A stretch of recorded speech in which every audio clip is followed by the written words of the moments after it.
les Bordelais. Alors aujourd'hui, je vous souhaite la bienvenue à Colmar. On va vous parler football bien évidemment, mais également culture, tourisme avec cette magnifique ville.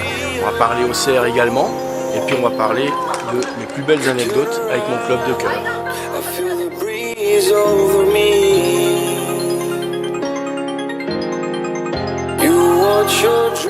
Bonjour et merci à toi de nous accueillir dans cette magnifique ville qui est Colmar. Et surtout, je vais te présenter, tu es Pascal Bridel, ambassadeur de Colmar et surtout observateur pour l'équipe de l'AG Auxerre. Donc, est-ce que tu peux nous expliquer un peu quel est ton rôle dans l'organigramme du club d'Auxerre? Alors, dans l'organigramme, je fais partie de la cellule de recrutement, une cellule composée de plusieurs observateurs où nous allons sur les différents terrains, les stades, le week-end, selon le programme défini par nos responsables de la cellule de recrutement, en fonction des besoins, en fonction des équipes qui sont à superviser, pour essayer de dénicher ou de confirmer de jeunes talents qui ont déjà été observés par d'autres collègues. Vos missions, on va dire, on prend un exemple sur un mois ou sur 2-3 semaines, comment se déroule votre mission? Dans l'ordre, courant de semaine, on reçoit notre programme en fonction des matchs qui ont lieu sur nos secteurs respectifs. Et à ce moment-là, on sait déjà où le week-end on va se trouver, quel match on va observer. On observe, on regarde. Souvent, on a carte libre, c'est-à-dire de faire part de ce qu'on voit, de ce qu'on observe, parce que c'est vraiment un observateur, ça ne veut pas rien dire, c'est pas juste observateur, c'est vraiment quelque chose de bien précis, hein, c'est oui. Observer. Il faut préciser, c'est pas juste regarder des matchs comme ça, c'est vraiment... non, c'est pas... Si on a envie de regarder des matchs pour le plaisir, on choisit de nous-mêmes le match qu'on veut voir selon l'intérêt, parce que, bien évidemment, c'est pas toujours les matchs qu'on préférerait aller voir. Il y a peut-être des matchs plus intéressants à aller voir, mais on y va selon le besoin de la cellule. Et à ce moment-là, soit effectivement au début de saison, par exemple, on fait part de nos observations en général, ou au fur et à mesure que la saison avance, on essaye de voir un petit peu plusieurs joueurs qui ont déjà été signalés par d'autres collègues et où on nous demande notre avis à nous à ce moment-là. Dans la saison, une saison type, à peu près combien de matchs vous pouvez voir dans l'année en moyenne? Sur les 3 dernières saisons, c'est une moyenne de 70 à 75 matchs. En sachant que les dernières années, c'était le vendredi soir, soit du national, lorsque Colmar évoluait encore en national, lorsque Belfort évoluait en national, lorsque Strasbourg évoluait en national. Ensuite, ça peut être du Ligue 2 également, avec Sochaux et Strasbourg, après avoir été en Ligue 2. Malheureusement, aujourd'hui, le vendredi soir, hormis Sochaux en Ligue 2, il n'y a plus rien dans le coin, dans l'Est. Le samedi, c'est ex-CFA, CFA2, donc aujourd'hui National 2, National 3. Et le dimanche, c'est des matchs de U17 ou U19 nationaux, voire également U15 interrégionaux. Est-ce que dans la région, vous avez pu observer, sur le plan footballistique, un grand nombre de potentiels au niveau des joueurs qui peuvent arriver dans les prochaines années, en Ligue 1, en Europe? Est-ce que vous arrivez maintenant à définir ça? C'est compliqué, c'est à la fois... ça relève des fois du pari, hein, parce qu'il faut oser appuyer.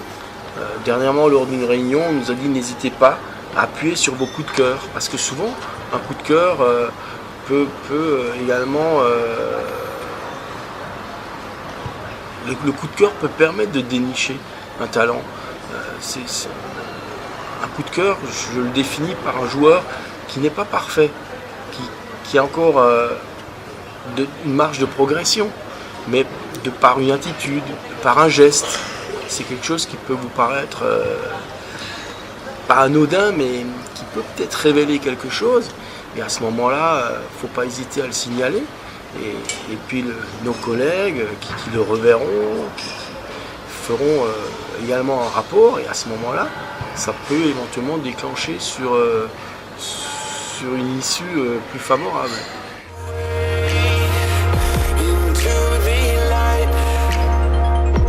On va parler un peu du début de saison actuel de la GIA, qui est un peu compliqué.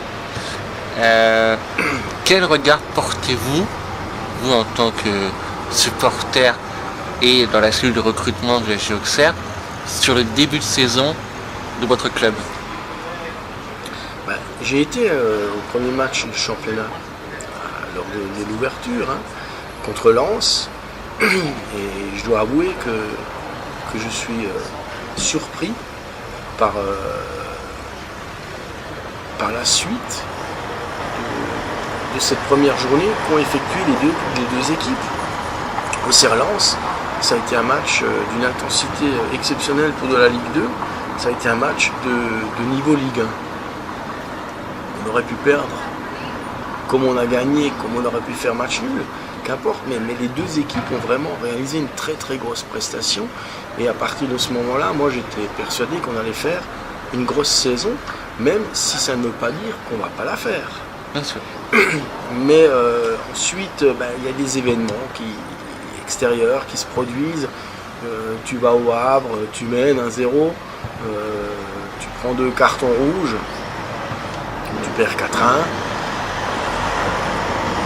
Les 2 joueurs, tu les perds sur un match, tu les perds sur le match suivant par leur suspension.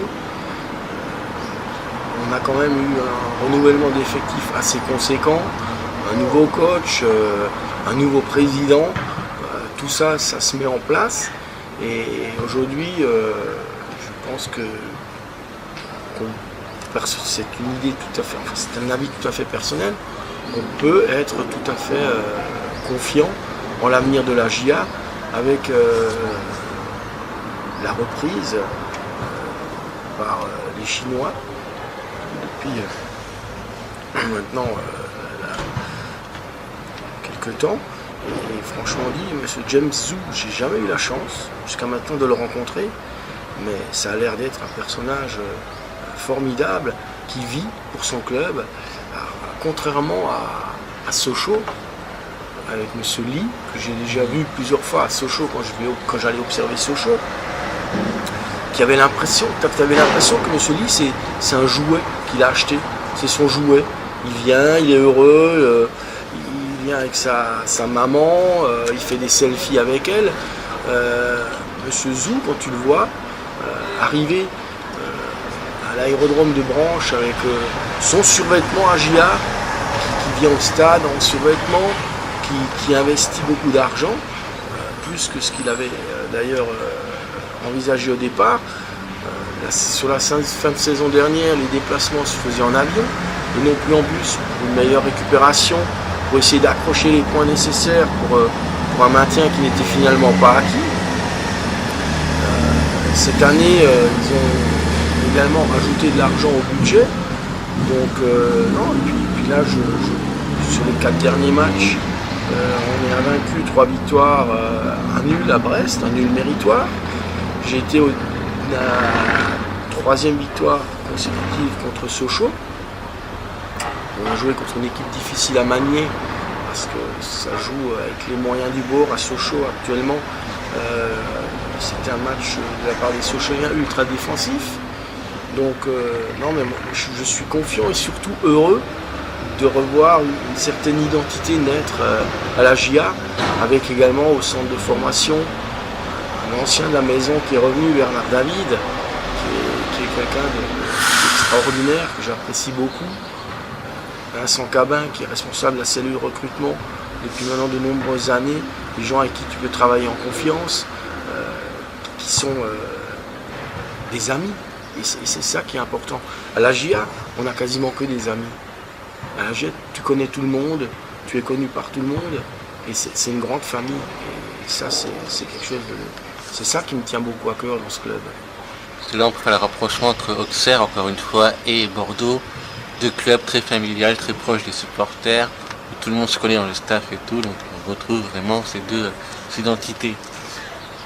Passer de supporter de son club à un jour travailler avec ce club, j'imagine que c'est le rêve de beaucoup de personnes, c'est le rêve que vous avez accompli. Vous êtes toujours sur un nuage permanent d'être travaillé pour votre club de cœur. Sur un nuage permanent, je dirais pas. Le nuage, c'était au départ un peu, mais après forcément tu prends conscience de ce qui t'arrive. Et finalement, je me suis souvent dit, au fil de chaque saison, quand tu vis une victoire de ton club de cœur en Coupe de France, quand on te ramène, quand on te confie la Coupe de France, que tu puisses la ramener à Colmar, comme on va le relater à mon avis dans un sujet suivant, quand tu te retrouves au Stade de France sur la pelouse, avec une équipe de jeunes joueurs que tu connais depuis plusieurs années, que tu suis depuis le U17, avec un entraîneur comme Johan Radet, que tu connais depuis longtemps, que tu remportes cette Coupe Gambardella en ayant supervisé 3 adversaires pendant le parcours de cette épopée de cette saison-là. Quand tu vis des matchs de Coupe d'Europe, dans mon livre, par exemple, je parle d'une aventure à Neuchâtel en Coupe d'Europe. Tu vis la Champions League, la dernière édition où la GIA a participé en 2010. Oui, non, mais le nuage, à un moment donné, tu n'y es plus. Tu te rends compte que tu es dans la réalité. C'est concret. Et c'est du concret. Et surtout, tu prends conscience que tu as effectivement cette chance inouïe de pouvoir être dans le monde des professionnels en y étant arrivé à reculons, par amitié surtout. Et c'est ça qui est très fort, c'est l'amitié. Et souvent, j'entends chez les amateurs dire que le monde pro c'est un monde de requins. Mais personnellement, moi, à la GIA, j'ai jamais vu de requins. J'ai vu que des bonnes personnes, des gens qui me font confiance, en qui j'ai confiance et avec qui tout s'est toujours très bien passé.